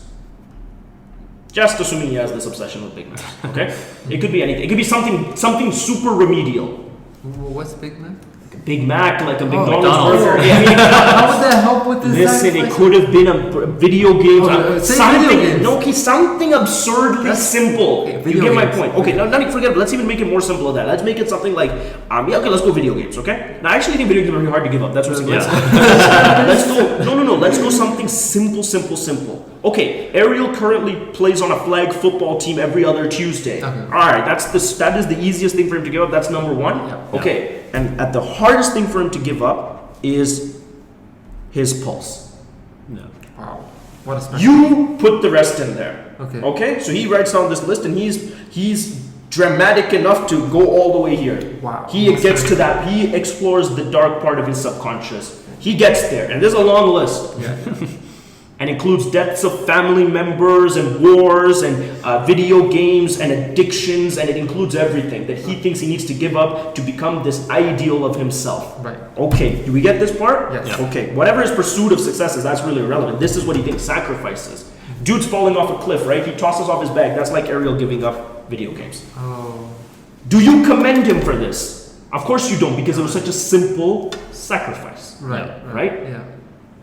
Even he feels like that. Okay, He's yeah. like, I know that. Oh, sorry, flag football, whatever. Sorry, flag football. I gave up flag football. It's starting somewhere. I'm starting to look like I'm sacrifice on the path to success. Yeah. Just like dude hanging off a cliff is starting to look like He's gonna make it. some hope is there. Yeah. Yeah. And like you're watching the movie, you're like, oh fuck, he's at least probably better off than he was before he had that stupid bag on. But it was an Yeah. obvious move. Obvious move. Doesn't require Standing ovation. not at all. No thought. Okay, but like in life, just like in life, that guy that's falling off a cliff realizes I'm still too heavy. Yes. Okay, shit. All right, what's next? Well, these shoes seem pretty heavy. Let me kick off these shoes. So he kicks them off. Uh-huh. Ariel says, "Okay, Nothing on gave the up list. flag football. You know what? I go party every Friday, Saturday. I probably can give that up, right? Okay, that's like yourself. Okay, that's cool. Now one was harder than giving up flag football, but he's done it. He's looking better, looking sharper. Guys on the cliff is looking lighter. Then realizes, nah, unfortunately, I'm still too heavy. Okay, clothes must go. Because better be naked alive than to be dead clothed, right?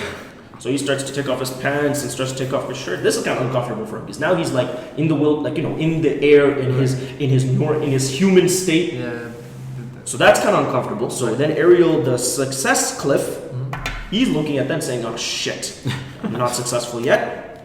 It means I have to give some shit up." So now he gives up watching TV infinitum. Yeah. That was hard. Yeah. That was hard, right? Netflix, TV, whatever, right? Now he's given up fucking watching TV. Shit, man. Now he's starting to feel Definitely. entitled. Pause. Oh. This is where things start to hit the fan for him and the cliff guy. Oh. He feels like because he's given up these three things, You see some results. he should see some results, right? Yeah. Absolutely. Cutting deep now. Now you're starting to be like, oh fuck, I just gave up TV. Yeah. Okay, fine. I'm a committed person. All right, dude on the cliff is like, fuck, I'm fucking naked, man. It's kind of hot out here, or whatever. It's cold wherever you are. And he's like, oh shit, I'm still too heavy. And now I'm jumping all the way to the end. Okay, Yeah. I'm missing the middle steps. Yeah, Just bear with me. What's next? Cliff dude, right? Cliff dude is hanging there naked, fucking nothing on his body, still too heavy. All right, let's just assume he's carrying a knife, just for the sake of dramatic. Cut them off. You gotta cut off those legs. Hey boss, you can die a maimed person. I mean, you can live a maimed person, or you're gonna die with legs. This is like some soft stuff. I would No. drop. It's I'd break my legs in. boss. It's not that dramatic. It's actually not that dark. It's a decision you make, like you're hanging off a cliff. Yeah. What are you gonna do? It's obviously the lucky helicopter coming just in time thing didn't happen. You're waiting for that shit to happen. That's like Ariel saying, "Well, I gave up TV." Yeah. We're success. Yeah, okay, that Where's the okay, money? fine. Once you stare up into space enough, Yeah. and you realize that you're only getting slipperier. All right, man. So what do you analogize that to? Like a deeper sacrifice. Very deep, Cutting deep. literally cutting deep. All right, I'm gonna give up talking to my family. Just something. It could Move, be I'm anything. gonna move. I'm a fucking move. I'm gone. I'm giving up my childhood. I'm giving up the people that gave birth to me. I'm giving up the entire infrastructure for my existence. Yes or no? especially the relationship with your mother. Unfortunately, you'll never only have one mother your whole life, right? Whether you like her, hate her, whatever, that's one person. Unfortunately, as much as you try, you'll never be able to replace. You're gonna stay tell her to fuck off. That's like cutting off your legs. Are you gonna try cutting off your legs? Me either. Let's keep it that way. But that sounds painful, does it not? Yeah. Okay, perfect. But this dude cut off his legs. He cut off his legs, and Ariel gave up everything he loved. And guess what? Still too heavy. Wow. And now he's standing there, Not standing. looking. No, clearly not standing. Hang. Hanging. And looking into space and saying, "What the fuck? I gave up everything. You asked me to sacrifice." I don't know who he's talking to, by the way. I'm making it dramatic. You asked me to sacrifice. I fucking sacrificed. Fucking cut my legs off. What else do you want me to do? And the mysterious voice from above, which is really the narrator of the movie, Or delusion at this point. comes and says, "Boss, you still have one more hand? Take that shit off. Sounds kind of heavy. That hand looks kind of heavy, man." And this guy's like, "Are you fucking serious?" "All right, I'll do it. Better to live." Yeah. Cuts off his hand. Ariel's like, But then you. "Okay, you know what? Fuck it. I will give up. What's deeper than that? I'll fucking work 24/7. I'll just fucking do it. I'll move into my office. I'll work 24/7. I will give up any interaction with humanity. I will do it. I'm that committed to success." Okay. And yet, you're still hanging off a cliff, boss. And yet, you're still too heavy. And you're standing there like, what do I have left? What have I done here? Except give up everything. I'm still not successful. When you. The analogy to draw here, because it's a movie scene that everyone has seen, that's why I like it, Yeah. is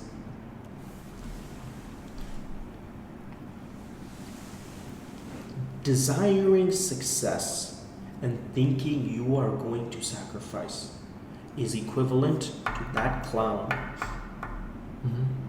First of all, he thought he was quite sacrificial. What he doesn't understand is that gravity doesn't speak in the language of sacrifice. Right? Nor does That, success. did you get my point? Yeah. And neither nor does success. So yelling out your sacrifices to the ether or God or law of attraction, whoever the hell you're talking to, assuming they conceivably understand your gibberish, that you're a sacrificial person, is lunacy. Yeah. Okay. Doesn't matter how much you think you sacrifice. Right. I'd love for you to negotiate that with Right. gravity. Right. Um, And of course, in our heads, our sacrifice is so much more grandiose. oh yeah, man. I gave up flag football. Like, can you imagine? Like, man, I've given up everything for this. Like, I've like, yeah, okay, that's fine. That's all All fine and dandy. Yes, you did. Yeah. You did that. Yeah. Congrats. You know what? Not only that, you fucking gave up your family and now you're working 24/7. You did that. Yeah. I'd love to see you negotiate with anyone but me. Talk to gravity. Talk to the conception of success. You're not going to find him and he's not going to hear you. You're speaking in English and he understands Mandarin. This is like success. Sacrifice to success is like talking English to a Mandarin speaker. You're not getting anywhere. So what does this person on the cliff? So the person on the cliff, What a cliffhanger! quite the cliffhanger. Coming back to this person, the kid, Yeah. Ariel. Ariel must understand, as the guy on the cliff, before he even gives up flag football. I'm going back now. Is this something I want? Because if it is something I want, it is something I already am. Yeah. In other words, to bring it back. You said something about Gary Vee earlier, right? Yeah. You said that people are inspired by to be like him. Right. No, I get that. LeBron, Gary Vee, whoever your idol is, right? Bill Gates, whoever. Let's just use Bill Gates. All right, let's use a younger person. Give me let's say Gary Vee. I just don't like giving him more publicity. Yeah, he's drowning in You've already said his name several times. Me saying someone's name is like, Yeah. Hail Mary full of grace. Everything. Give me someone who's on the come up. Who's on the come? Or not even on the come up. Just give me someone who's like more like a shallow success story. Well, it's the thing is hard to know about those people because No. They're shallow. They're highly visible. yeah, Like yeah. trucks with nothing in them make loud noises. Okay, so who's So, the I mean- kid that? Okay, no. Okay, let's just use an athlete because I think it's objective and we all like athletes, right? Yeah. Who doesn't like an athlete, right? Let's just use LeBron because everyone watching will know who that is at least, right? Maybe they won't even know who Gary Vee is, right? So That's true. let's just use LeBron, right? Okay, obviously, who doesn't want to be LeBron James? I mean, you can walk down the street in any city, any country, be like, hey, do you want to swap your life with his? And they'll be like, sure.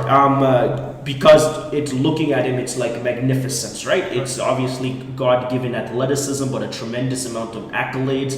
He's incredibly rich, incredibly successful, storied player. Multiple businesses, and just fucking ridiculous, right? Nike's largest, and I mean, some just ridiculous, right? The list could not be longer. Okay, so is it valid as a young Ariel to watch Wolf of Wall Street to aspire to that? Of course it is. All that he has to do before he sacrifices flag football is run a simple cost-benefit analysis and remember that Mr. LeBron James has already got to here. And that, trust me, Mr. Ariel, you will not even get close. You will not shine LeBron's shoe until you cut off everything on this list. Everything. No, not this. This is like you wouldn't get to look at LeBron until like with this. I say you would not get a shot until you cut off your hands. Wow. Are you really down? Because yes, is it magnificent to be LeBron James? Of course. But is it magnificent to get your legs cut off while becoming LeBron? I assure you he did, metaphorically speaking. Yeah. I assure you. Yep. If that is something that excites you, this is what I realized. This is when I knew I was going to be someone. What excited me was the cutting my legs off. Oh wow! I didn't even You're see twisted. it. I'm twisted. I'm just lucky like that. No, that's- I'm lucky like that though. I never had to be convinced of someone's You don't need the motivation. No, I fucking love the idea that like, oh my goodness, like, are you telling me that like, let's just use LeBron as someone that's already fucking given up everything? You don't get to his position without doing that. I mean, he's given up everything. He has done more ruthless self-deprecation than any human in his field. There's no question about that. Yep. Is that something that turns you on? Or are you turned on by his accomplishments? Because if you're turned on by his accomplishments, I assure you, watching him from your high-definition TV eating chips is much more pleasurable than trying to become him. Yeah. Right? It's like the idea. Like, you know who has the best view Who? of a game? The guy watching at home. Oh, Yeah. The guy watching at home has the best view of a game, not the person playing. yeah, The person playing is sweaty, yeah. out of breath, likely to get injured, Yeah. and no matter what he does in this game, tomorrow everyone's talking shit. The spectators are Spectators are blessed. Yep.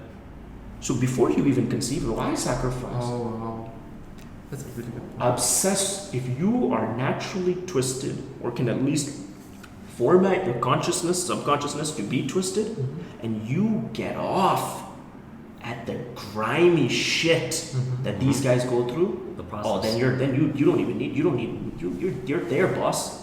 Wow, that's very true. You're there. Well, you're just like, it's a couple minutes. Like, don't worry, time will catch up. You're Yeah. already there. But if you're someone that needs to sacrifice, the idea of sacrifice would never come out of such a person's mouth. Sacrifice what? Yeah. I don't like any of the shit that you guys do. The shit you guys do is mad boring. You get my point? Yeah. You making me play flag football on a Tuesday is sacrifice. Wow. You get it? Yeah. Making me talk to my family or not work 24/7 is sacrifice. Holy moly. Oh, That is a painful event. And that is why, unfortunately, there's a specific temperament around people that overachieve in any industry. They're highly sociopathic. Yep. So the real question is, gentlemen, ladies and gentlemen, if you ever watching this and you are making life decisions about where you want to pursue yourself, just be clear that when you are making objectives, when you are launching the bow and arrow, when you are looking at your target, make sure you understand that if you hit this baby, it's going to be a lot of blood. If you like the smell of blood, shoot. Wow.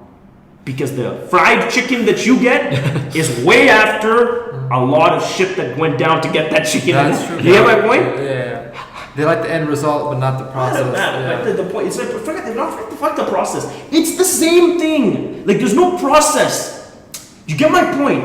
It is the LeBron James that is highly storied, historical, rich, famous, successful. That is also legless, metaphorically speaking. Yeah. It is not he was legless, And then worked hard, and now he's all of this, and he now has legs again. No, that shit's gone. You know why I use the analogy? Once you cut off those legs, don't worry, helicopter's coming. You ain't got nothing left. Hope you're happy. And that is money, by the way. The quantification of all of these things is money. The ability to be temperamented like this pays fortunes you cannot imagine. wow. And the requirement, the concept that this is sacrifice to you, the idea that you are entitled to anything because you sacrifice, you're not even in the race, you're not even a spectator in my opinion, you are guy standing outside the stadium thinking the game is happening outside. Like you are lost your mind. And that's what I think about people who are quote unquote sacrificing. That is what I think about people who think that they have a difficult life. Yep. That is what I think about people who think that they are in some tumultuous, there's some perseverance. I hate the fucking word persevering. That is the most ridiculous. Persevering what? Persevering what?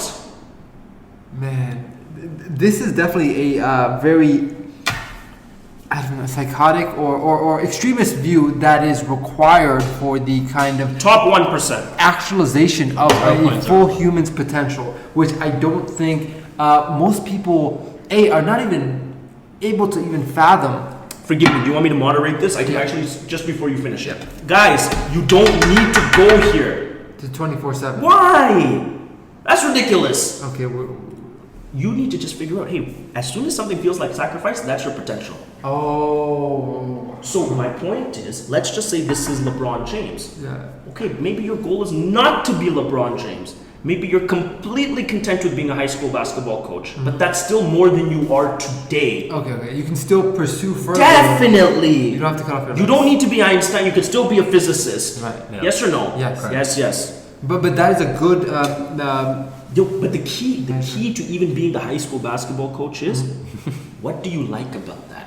Do you like the accolades, or do you like the fact that you're gonna wake up at 4 a.m. to go open that gym? That's what you gotta love. It is wherever you find, you can just go down this list. As soon as it feels like sacrifice, potential. wow, and find contentment there. That's it, boss. Speaking of gym, this can be analogized to the person that looks the most fit and has the most ripped body is not probably the person that went into the gym 4 or 5 a.m. 4 or 5 times a week with the end in mind. Rather, just this is an obsession. This is what I am. I am a healthy. I am a athlete. I'm a warrior, or that sort of identity through which they went, and they love the process. If they got the end result without the process, they would maybe slide into depression because they would still continue to go to the gym because it's just their nature. I would even go a first step further. I don't think they need to convince themselves that they're healthy. I just think they like inflicting pain. Oh wow, Yeah. that's Yeah, what is being healthy? Is just like a word that humans use because they're not quite just. They like inflicting pain. These are sadistic people that go to the gym. What are you doing when you go to the gym? Just technically speaking, ripping. you're ripping the tissues of your cell. Yep. If that wasn't any other generation, that would be called a sadistic person.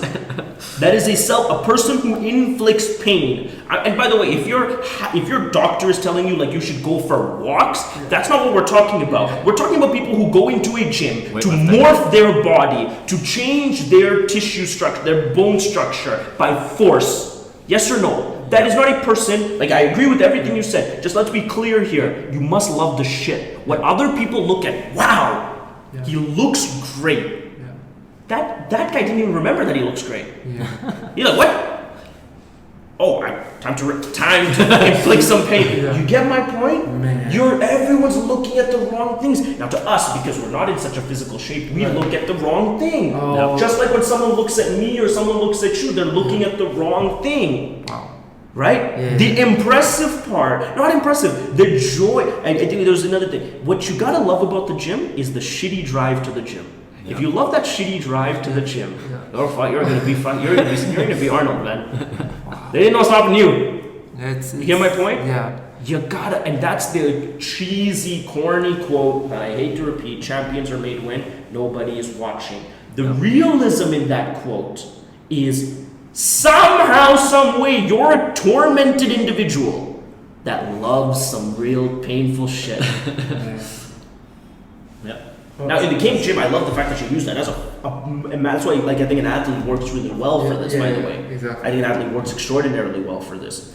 But man, it's to me, it's just hilarious hearing people trying to accomplish things by grinding it out and like sacrificing things and watching them squabble at remedial sacrifices. Where I would look at anything short of being strapped with the weapon and sent into a war zone, nothing that can be called a sacrifice. That's my opinion, and that just means that's my threshold, is it not? Mm-hmm. Even Yeah. I have a threshold. Yeah. Now with these mind warping views of both what the costs of success, the concept of success and identity and profession. I wanted to know. That's also why I didn't call the show Cost of Success, Oh, because I don't think there's any cost to it. wow. Okay, so You get my point? Yeah, The exactly. cost of success would allude to the fact that there's something you Right. can give up Yeah, you're making in order sacrifices. to think. But there's a cost of money. Yep. That's actually that's a numbers thing, Yep. right? But yeah, but I didn't want to interrupt. I'm sorry. I wanted to know from Ariel, like, has your mind also been warped to understand now more of the identity that one must really accept and adopt to actualize their success, or because right now with this it's called like gilded like what's it called, fool's gold. Okay, let's call it full. Yeah, fool's gold. Like I think the sacrifices of what someone are leading this generation into, of this is what's grandized, this is success, is nothing compared to what you just mentioned. Like Yep. what you just said is like you need to put into an asylum of some nature, because you are not you're beyond just the work ethic needed to become successful. You're inflicting self damage. I also hate that word, What? work ethic. Work ethic. Okay. Now, it would make sense that Sean. I just don't understand it. I mean, I just hate words I don't understand. Like, I have a pretty good vernacular. Okay. Yeah. I would love to know what work ethic means. Yeah. It's hard to explain. Is an ethic, like, just forget about work for a second, is an ethic, from my understanding, an ethic is some modality of your value set? Like, my ethics are X, Y, Z. Is that something fair to define it as? Yeah, okay. Yes. Or I'm asking, maybe you have a No, different. work ethic. Yeah. Oh gosh. Well, I mean, first, like, let's define both words individually. Maybe we can concatenate them more successfully. It's like doing Work ethic something. means what? The degree to which you are good at working? No. That's what on like the outside. That's No, but work ethic, like you're looking at someone, like let's say a LeBron, and people always say, oh, he has such an incredible work ethic. Oh, Bill Gates' work ethic is so amazing. What does that mean? What do you think they would say about that? They would find that quite funny. Yeah, They would this find it is like, what are you talking about? Yeah, this is what I do. Like I'm an ant. Like I build hills. That ant has great work ethic. It Is that sounds ant a weird. good work? Is like ant has good work ethic? I mean, I don't like. Sure, I guess like. Only compared to like lazy ants. I've never met a lazy ant. Have you met a lazy ant? I've never met a lazy ant. Nope. I've met lazy humans though. So, in regards to everything that, how do you analyze or digest his views of what it takes? it makes me. I've been called a sociopath on some actually often. So I'm now that he's saying all this, I'm like, It's a positive. Yeah, it's like instead of like making it low key, You make it high key. exactly. Yeah. Now it's like taking it to the next level. Yeah, the one thing I was gonna say was that to clarify one thing. Now I can't remember because his point was so good. But sorry, ask your question again.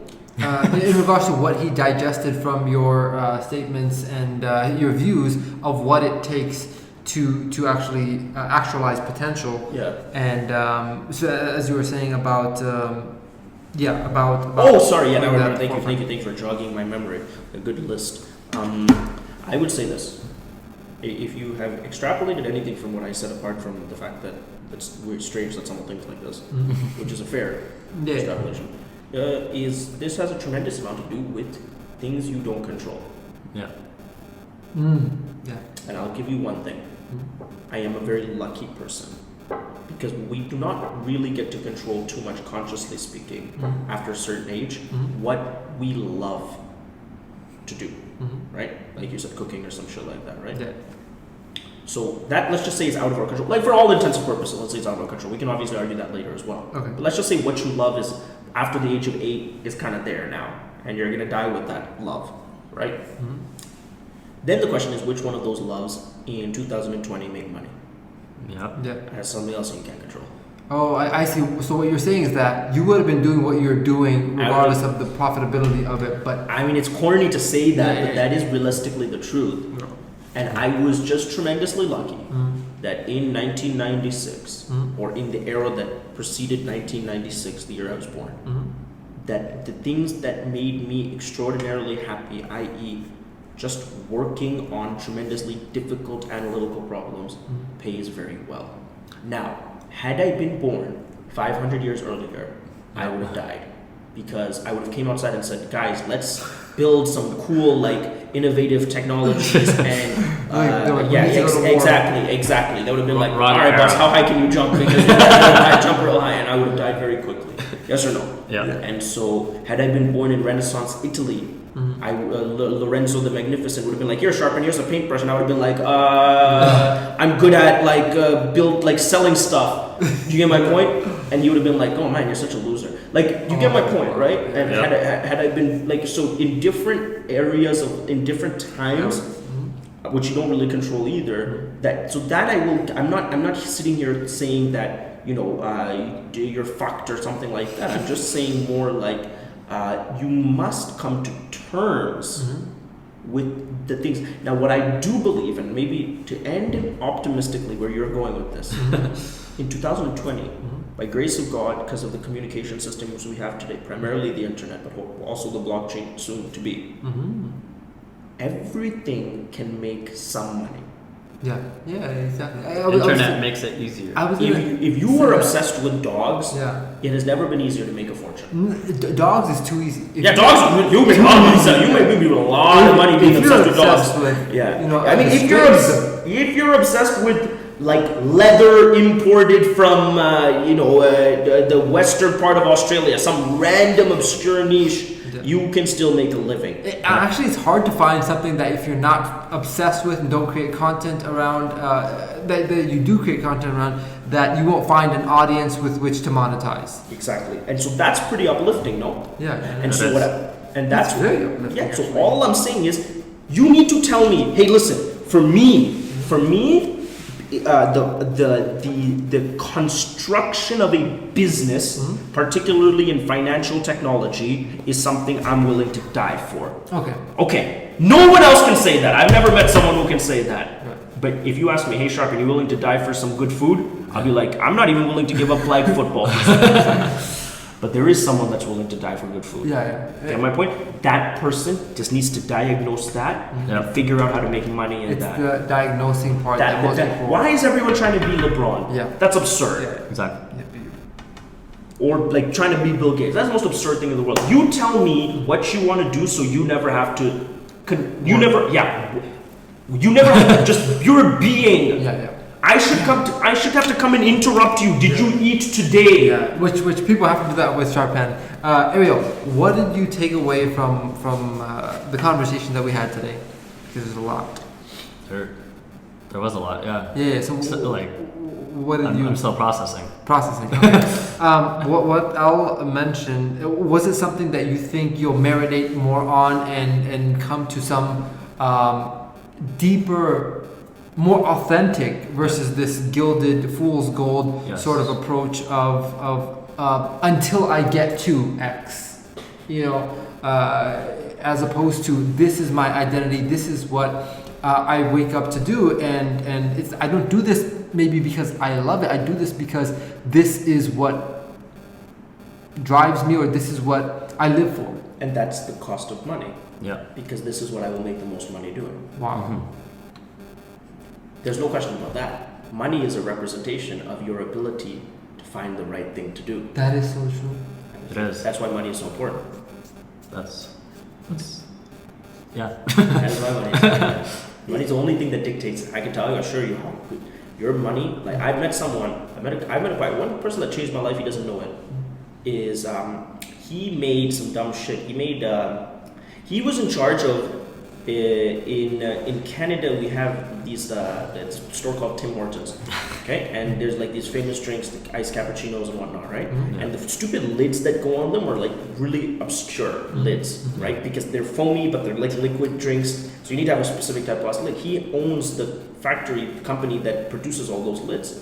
I met him once. I just by finding out we were meeting him some random place, and I did not know that. Obviously, how does he walk around with I'm the lid manufacturer? No way. And obviously, but I could tell he was quite wealthy. And he came and said like, yeah, this is what I do. I was astonished. I did not even conceive that was a thing. And I probably drank some 700 ice caps in my day. Mhm. I never conceived that someone had to make this lid.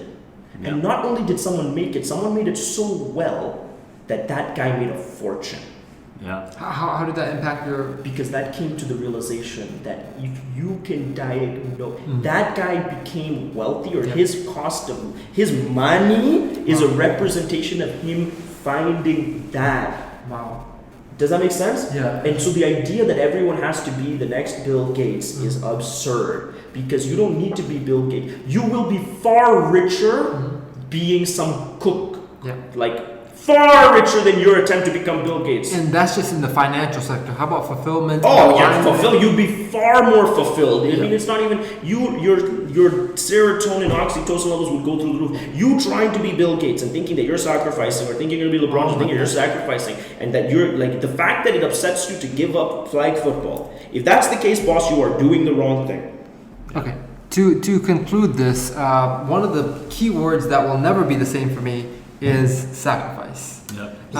That will be now an indicator that something is severely wrong. Very wrong. That I've taken a wrong turn. Very wrong. If it feels like that. And now actually looking at it through the lens of not sacrifice, but rather everything else that gets in the way as or needing to do anything that is out of that way as sacrifice, like eating and sleeping.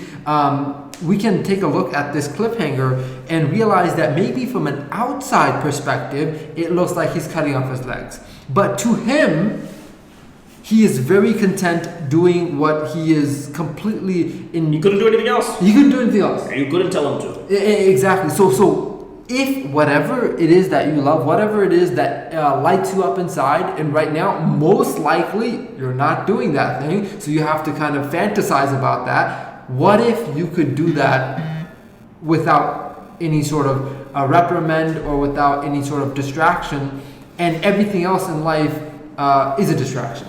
And that is where I think the shifters of this world, the people that create the global changes and reach astronomical success, are mentally and biologically and psychologically, and I think we all have that. We all have something in us that if we were to not, like the quote that I mentioned to you, if you ask a fish to climb a tree, it'll think it's stupid. Everyone thinks it's stupid. Yeah, and I think mass majority of fishes are now trying to climb these trees because they're like, well, that's high, you know. Trying to be someone who they aren't. Absolutely. I mean, also society plays a role in that. Parents, education, a lot of play a role in that. But it's of course you're responsible for that dumbass decision. Yes, well said. And we'll conclude with that. This has been the very first episode of The Cost of Money, understanding both the literal and the metaphorical costs to actually self-actualization and the realization of one's pursuit. We will continue this adventure into the unknown week by week. We'll catch you on the very next episode.